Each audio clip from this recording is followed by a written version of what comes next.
আসসালামু আলাইকুম ওয়া রাহমাতুল্লাহ।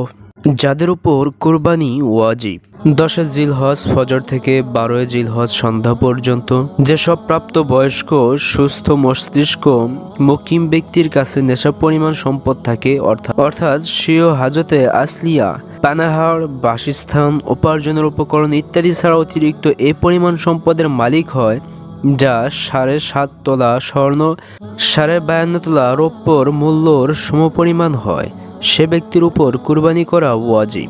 এক্ষেত্রে প্রয়োজনের অতিরিক্ত টাকা পয়সা, সোনা রূপা, অলংকার, বসবাস ও খোরাকের প্রয়োজনে আসে না এমন জমি, প্রয়োজনের অতিরিক্ত বাড়ি, ব্যবসায়িক পণ্য ও অপ্রয়োজনীয় সব আসবাবপত্র, পোশাক পরিচ্ছদ, তজসপত্রও ধর্তব্য হবে।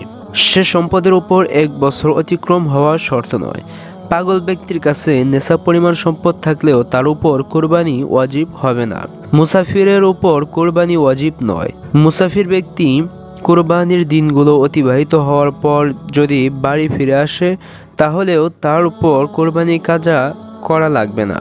উল্লেখ্য যে 48 মাইল বা প্রায় 78 কিলোমিটার দূরে যাওয়ার নিয়তে নিজ এলাকা ত্যাগ করে তাকে মুসাফির বলা হয়।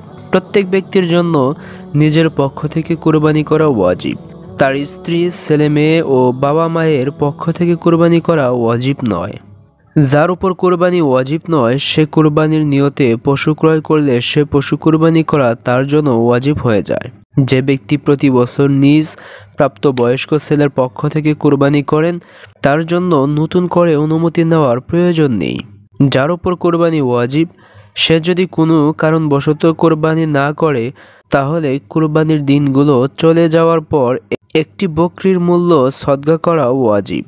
সুপ্রিয় দর্শক শ্রোতা, ভিডিওটি ভালো লাগলে অবশ্যই একটি লাইক করবেন, শেয়ার করবেন আর কমেন্টে আপনার মূল্যবান মন্তব্য জানাবেন। সাবস্ক্রাইব না করে থাকলে একটি সাবস্ক্রাইব করে আমাদের সাথেই থাকবেন। আসসালামু আলাইকুম ওয়া রাহমাতুল্লাহ।